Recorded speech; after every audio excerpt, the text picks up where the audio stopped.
Good morning, good afternoon, good evening, wherever you are, whatever you're doing, and welcome to another episode of Statpack for Anfield Index.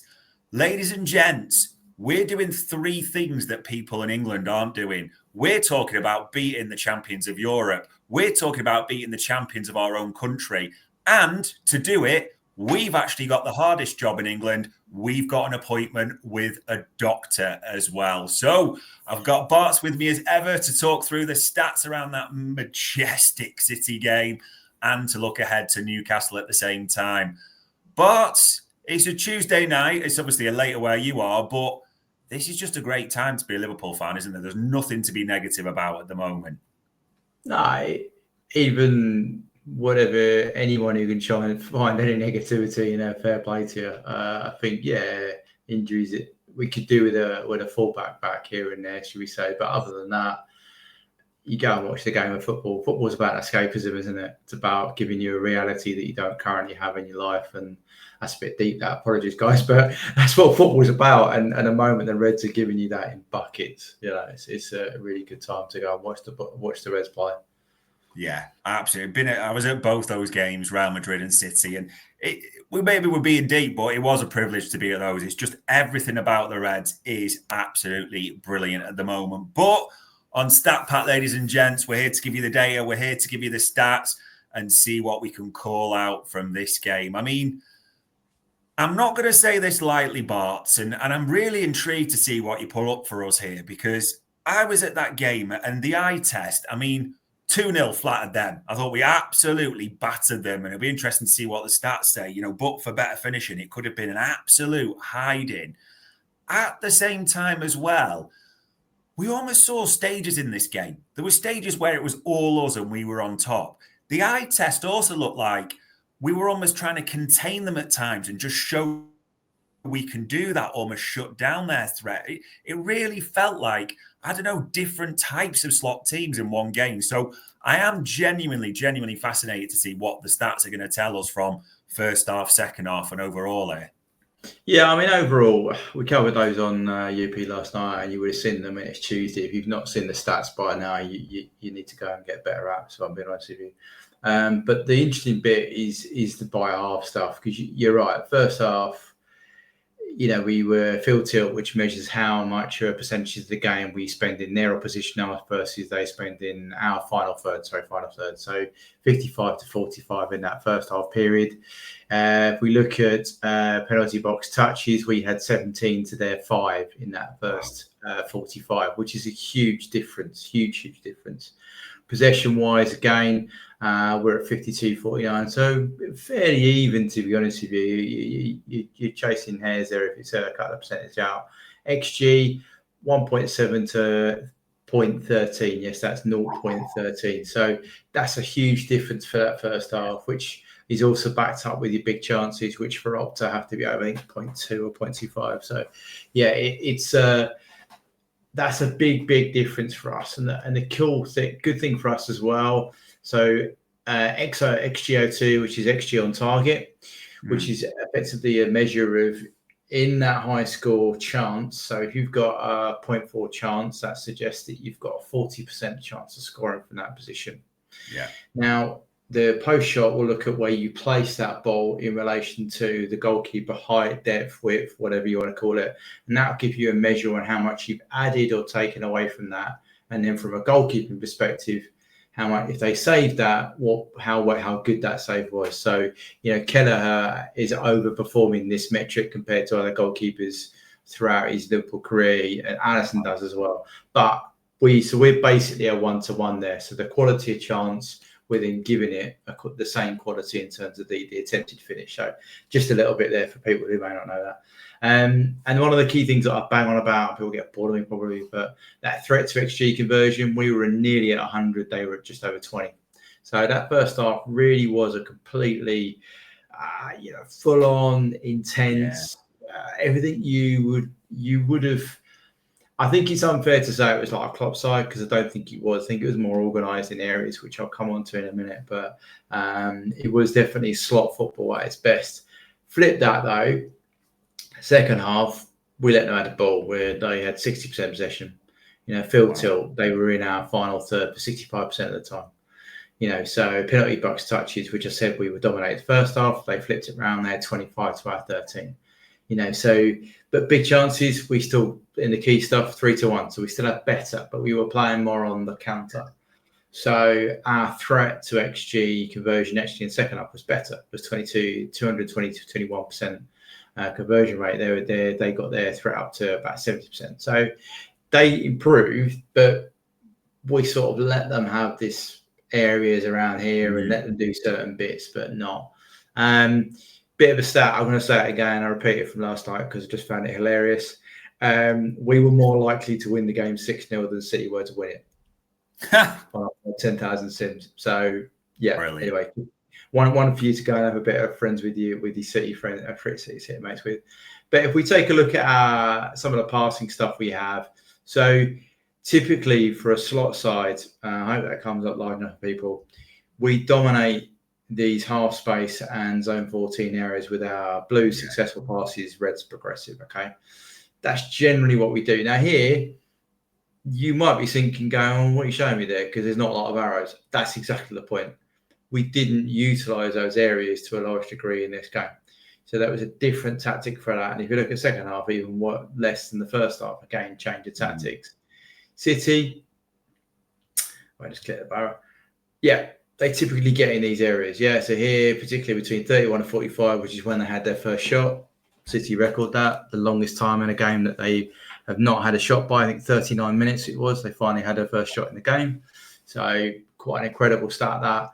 But they still got in those areas, but key, they didn't make a pass into our box from those areas. Yeah, one pass here just after half time. Otherwise, we did our usual thing of putting a cordon around the penalty box and saying, you ain't coming in.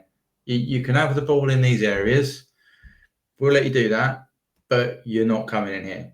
And largely that's due to Van Dijk and Gomez rolling back the years to being the phenomenal partnership they were years gone by.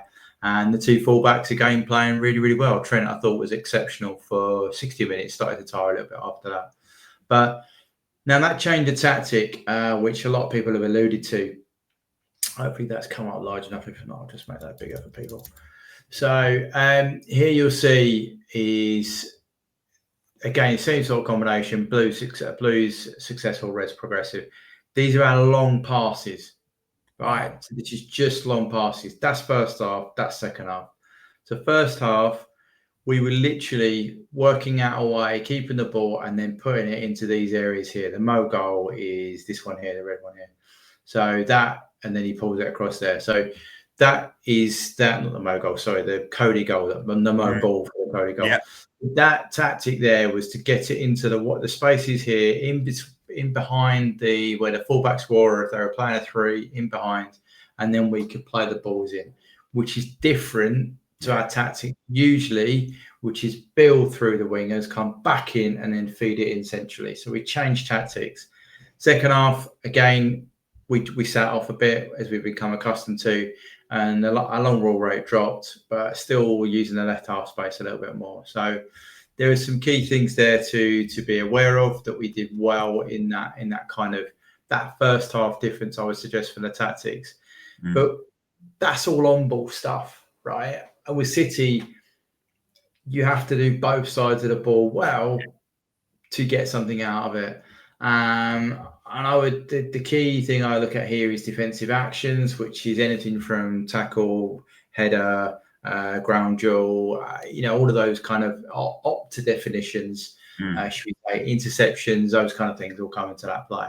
So if we're looking at this first half, second half split, this is the first half defensive action heat map. So attack is right to left. So City are attacking this way. Okay, so from here to here. You will see here, we targeted the half spaces here. Yeah. So we were targeting to win the ball and then go at them quickly. Yeah. So that is a tactical change that we have not seen that intense level in the half spaces, particularly for a period of time. We genuinely don't do that. We target out here, we target wider, yeah, and force the ball inwards. But to see this targeted approach in a narrow way It's definitely set up to deal with City's double pivot, and then they try to play the two in front. So very, very different approach. And then second half, again, to back up what we typically have done, we go ahead and then we see where we are.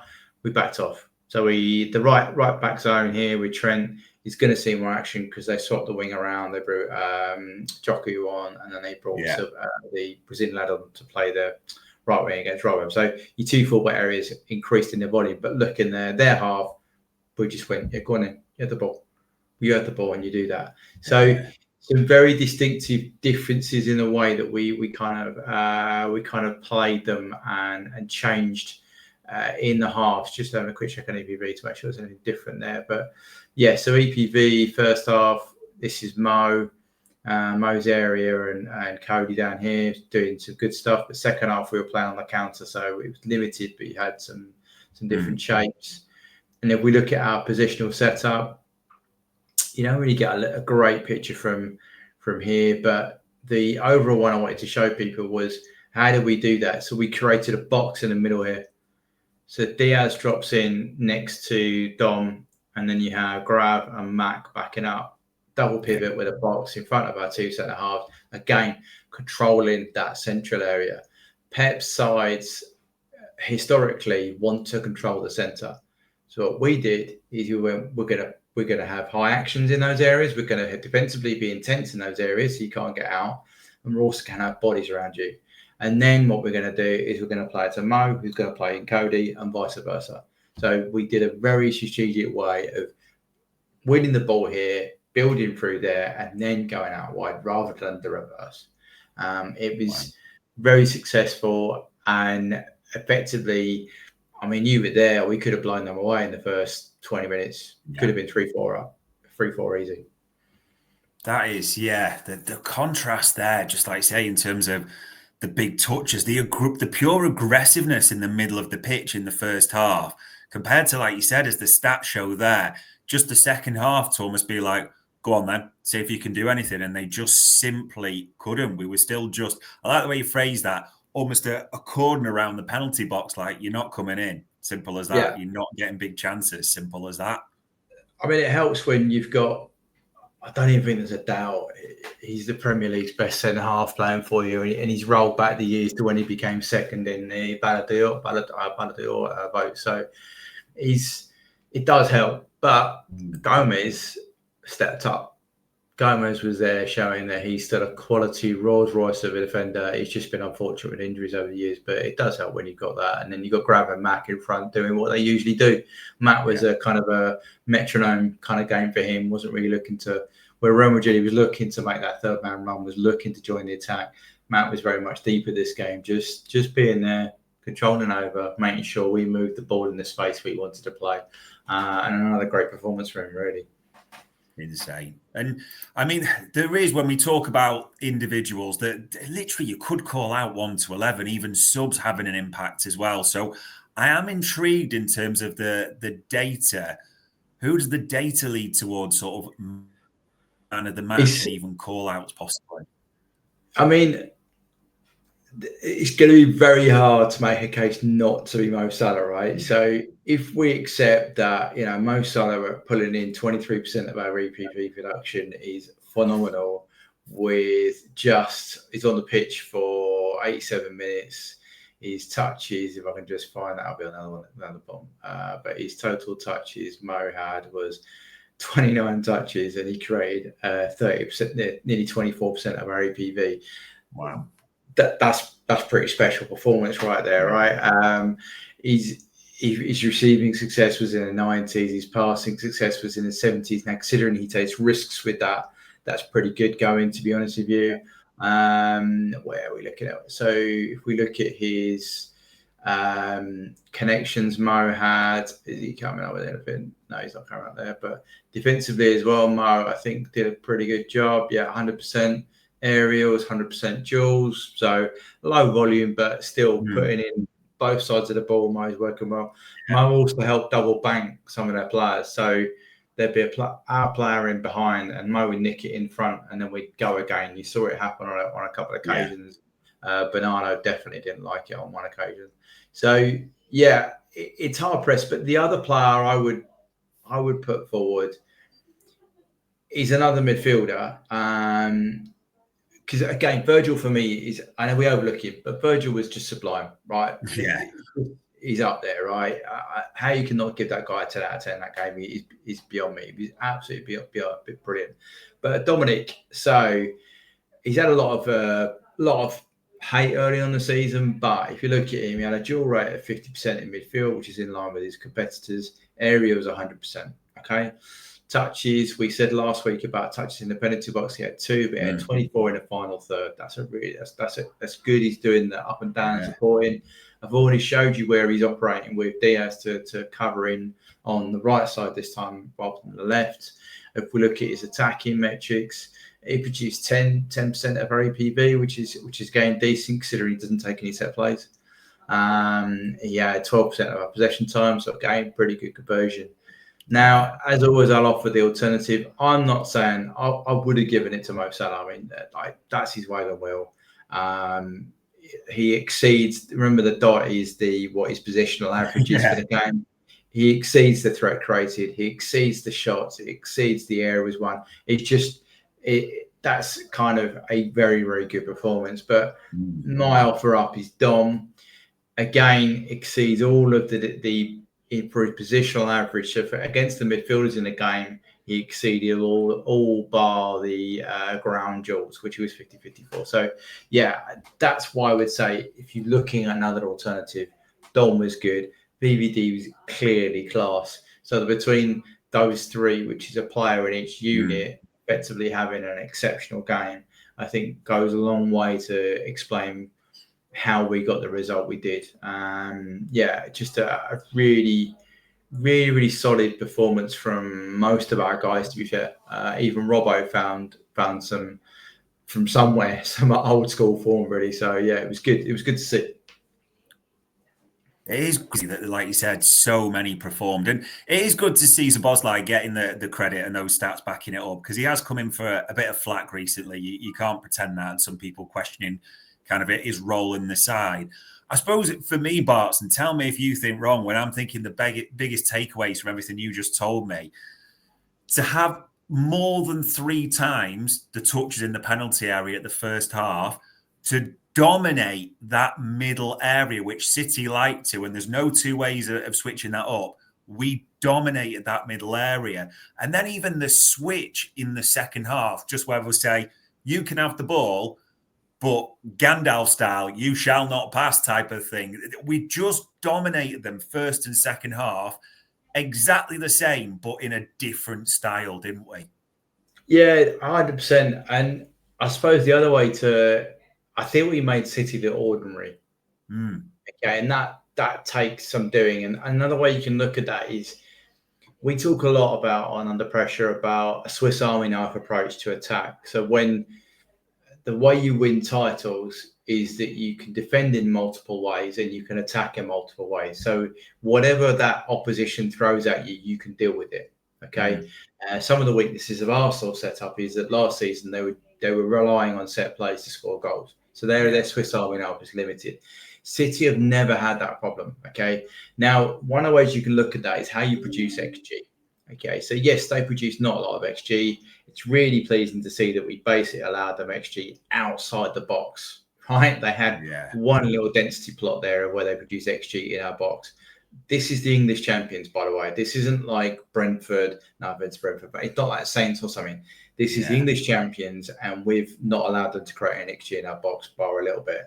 Now, the other thing, this is the variance of how you create XG. City just created it by regular play. That's unheard of. Like, you would normally have a set play, a corner, a fast break.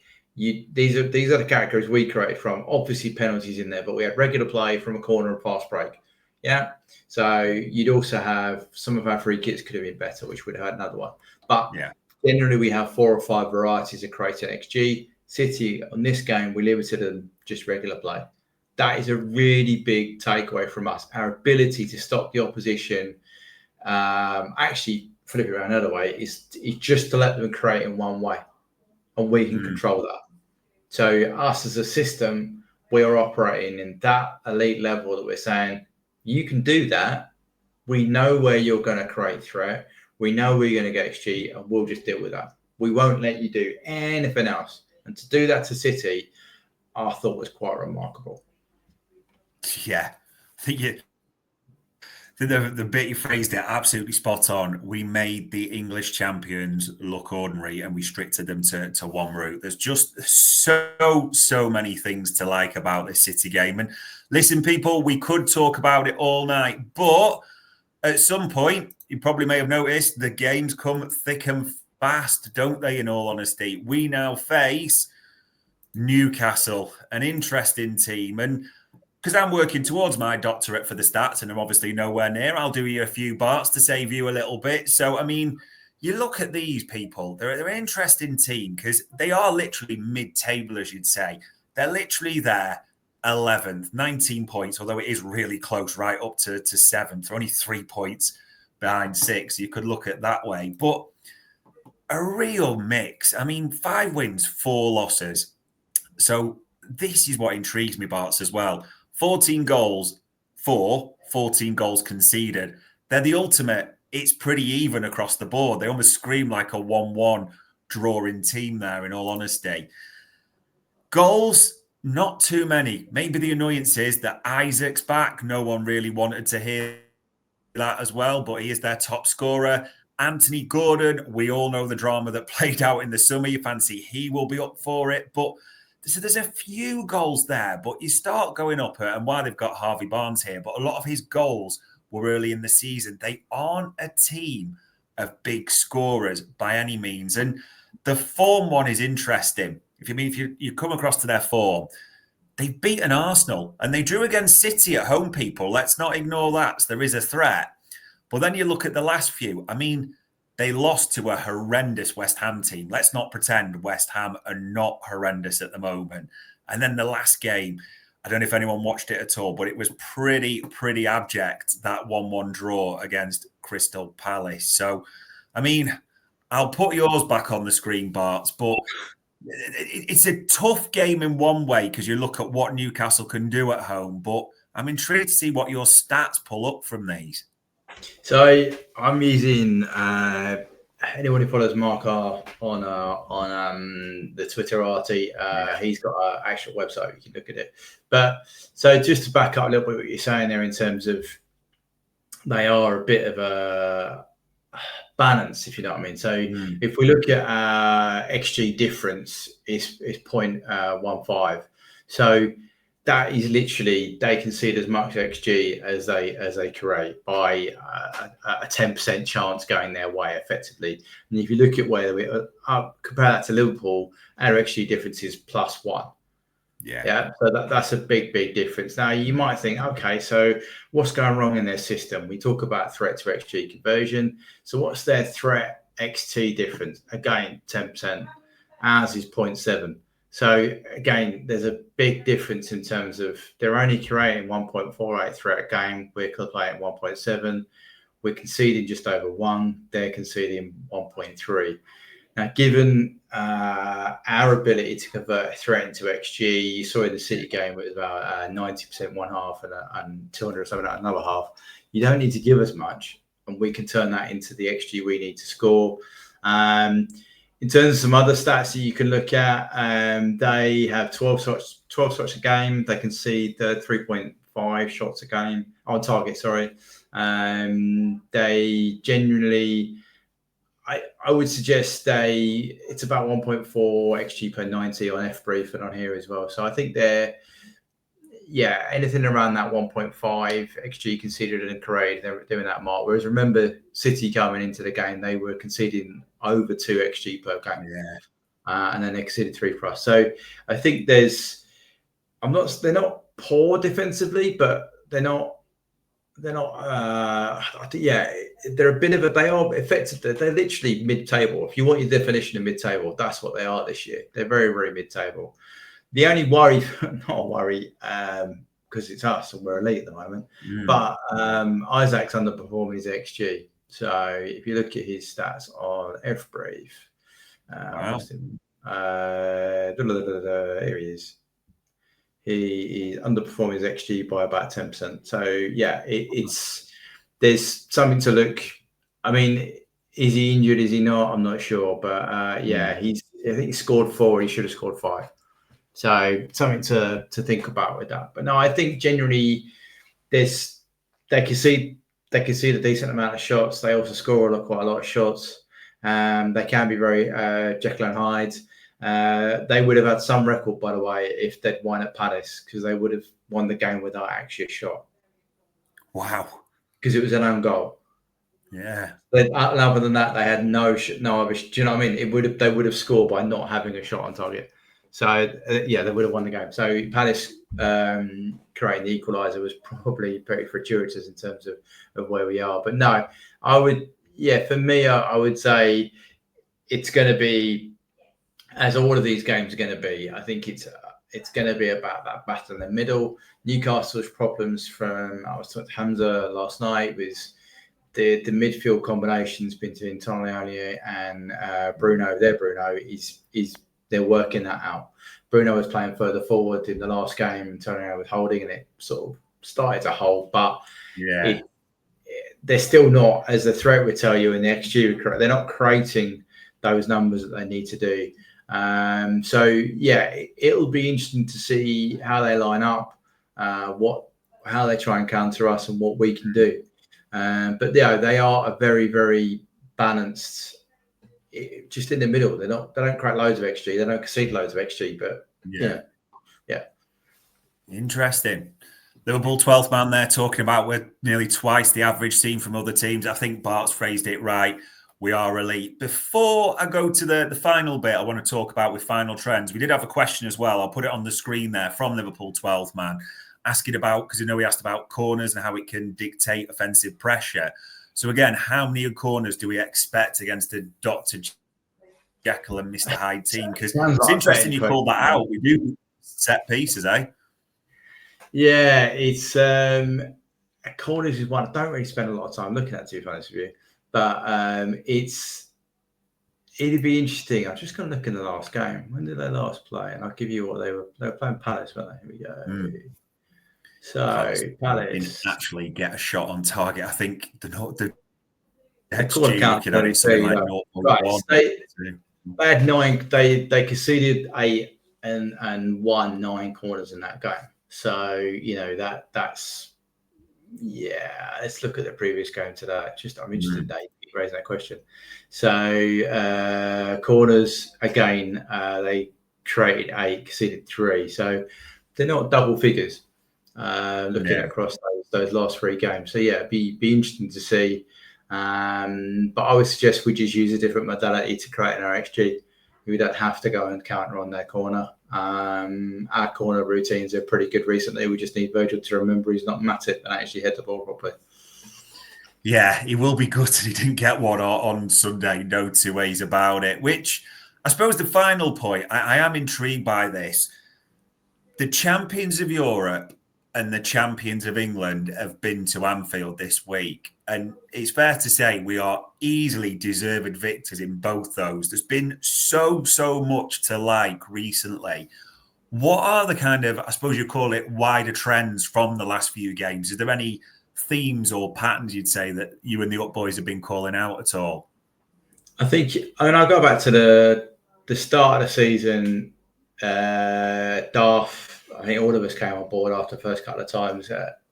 Game state, our ability to control what happens in each game state and react is why we're top of the league. Even against City and Real, we did similar things in when we game state. When we were leading 1-0, we only conceded 0.29 XG. We created 2.2 XG against the English champions, right? When the game was drawn, we didn't concede any XG and created 1.2. And in terms of threat, we created nearly 100 and nearly a full 1.0 threat to I think 0.05. And again, when we went to a home lead, we let them create a little bit more threat. And then the key thing is this ability to step off, conserve energy. So garbage time is when you're over 2 ahead. So that's when City finally created a decent amount of XG, but even then it only went to 0.5 and threat was 0.28. So it's those are for me, it's those key game states are not changing. And that is a trend now for the whole length of the season across Champions League and Premier League. Yeah. That is what gives me confidence that this team are legit. They are elite, defensively as well.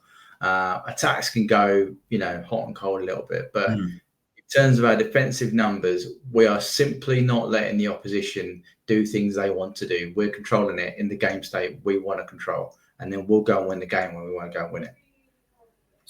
It's just crazy to say, isn't it? The way we can just take our foot off the gas when we want to, put it back on when we want to. We are, as the word I got from this, we are controlling teams. We are controlling games at the moment, aren't we? Yeah, we are doing very well. Is Joe Gomez going to score a goal? I think 12 fans asking, and I would suggest there's no team. His best chance, honestly, was what was the game he came on and he had a free header from 6 yards out? Oh, the Brighton one where we left for like 1 second. Yeah, we thought, that's his first chance, and he doesn't do it. But I think Joe's going to end up being Rob Jones of the centre half world. I generally think he's not. I don't think he's going to score. So there you go. He's a good player, but I just don't think he's going to score. Well, as long as he can keep playing the way he's at centre half, and like you mentioned at the start of the show, as long as all these defenders stay fit, we are in an unbelievable place right now. We really are. So we'll see what happens, ladies and gents. The next time me and Bart's reconvene, Christ, the games will have Newcastle to review. Probably just a small matter of a Merseyside derby as well, all before probably Girona and everything. These games just come thick and fast, people. But all it leaves me to say as ever is, Bart, for the time, the stats and the inside, it's much appreciated, mate. No worries. Anytime. And ladies and gents, that was another Stat Pack for Anfield Index.